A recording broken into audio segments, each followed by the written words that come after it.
таңғы жүрудің керемет пайдасы.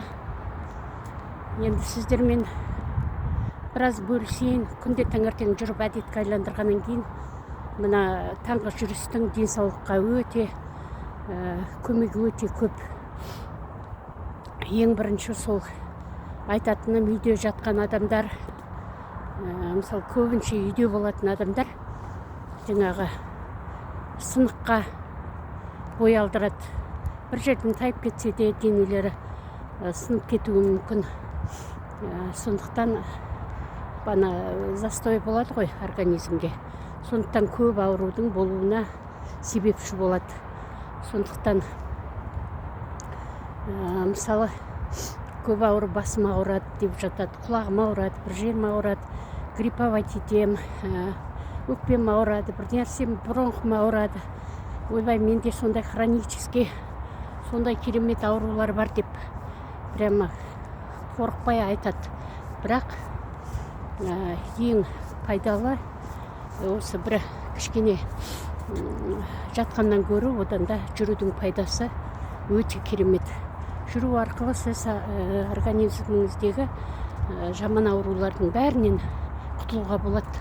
Мысалы көп анандай өсіп кеткен адамдар айтады ғой, даже рак ауруында жатуға болмайды. Жүру керек. Жүру керек. Мен жазыламын осылай деп күнде ақырын қадам басып жүрсеңіз, аурудың емін өзіңіз табасыз. Барлық аурудың емін табасыз. Жүре беру керек. Ертең-ерте тұрдыңыз ба, шығып кетіңіз, жүріңіз.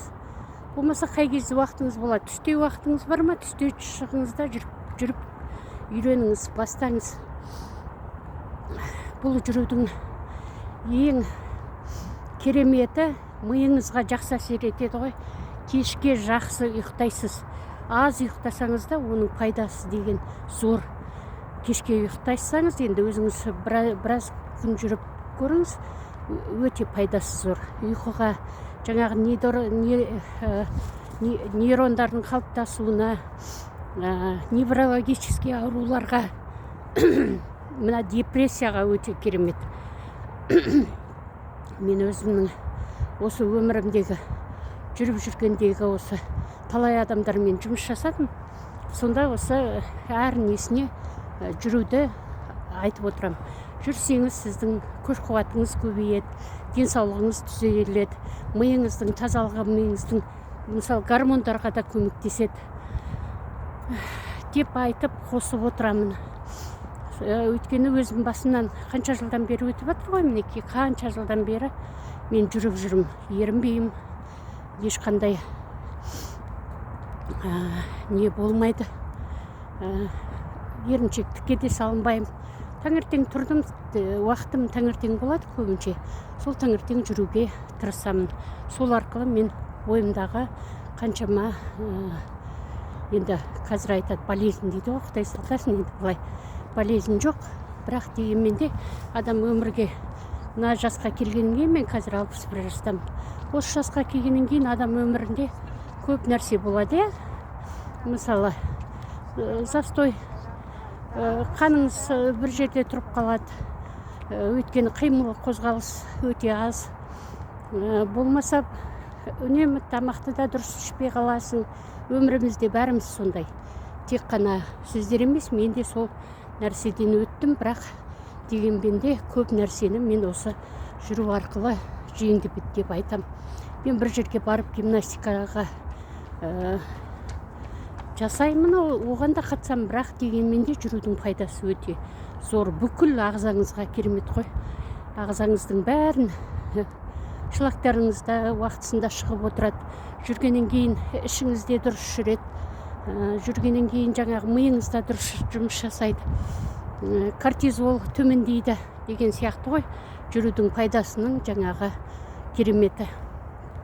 Сондықтан сіздерде осы өздеріңіздің денсаулықтарыңызды қолға алып, мен сияқты күнде жүріп түзеңіздер. Және сол жаңа денсаулықты түзей отырып, өмірдегі жаңағы өздеріңіз жолыңыз болмай жүрген жаңағы кәсіптеріңізді бастауға болады. Барлығын жасауға болады.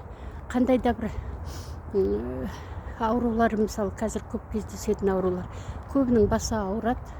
Өйткені көп адамда жаңағы көбінше интернетте жатады деген сияқты, телефонға көп көңіл бөледі, іс-қимыл жоқ, сондықтан басы ауырып тұрады, бүкіл денесі ауырып тұрады, оның күш-қуаты жоқ, әлсіз, иммунитеті төмен түсіп кеткен. Өйткені түнгі ұйқы дұрыс болмағаннан кейін түнде жатып ұйықтаса да ұйықтай алмайды ол адам. Өйткені бүкіл қаны ақырын болып тұр. Ол жерде қандай ұйқы болады, қандай ол жерде не болады, денсаулық болады.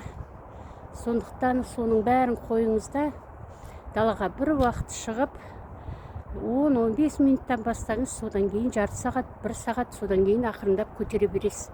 Бірақ сондай андай не керек, настойчивость бар ғой, табандылық керек.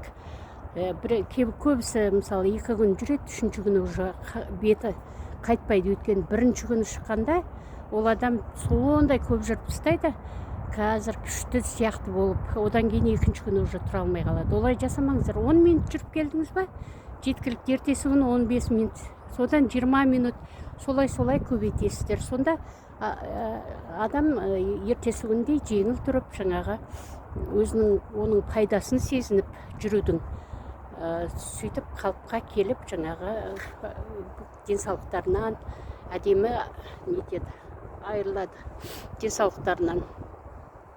Сондықтан енді сіздерге айтарым, менімен бірге жүріңіздер.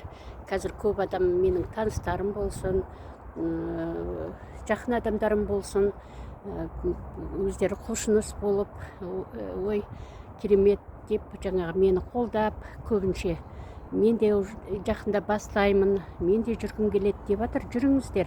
Бүкіл лимфа узылдарыңызда тазаланады. Организмдегі қандай ауру бар, соның бәрі ақырындап кете бастайды. Өйткені сіз үнемі қозғалыста боласыз. Күнде қозғалыста боласыз.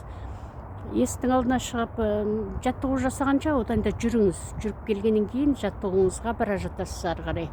Жаттығудың да пайдалары өте көп қой, бірақ жүрудің пайдасы одан да зор. Жүрудің пайдасы денсаулықтың кепілі. Мен сіздерге айтайын, жүрудің пайдасы денсаулықтың кепілі. Сондықтан сәттілік тілеймін сіздерге. Аман болыңыздар, жүріңіздер осылай. Міне, мен жүрмін. Неше сағат болды уже, қазір уже 1 сағаттай болып қалды мен жүргеніме. Аман болыңыздар, жақсы болыңыздар.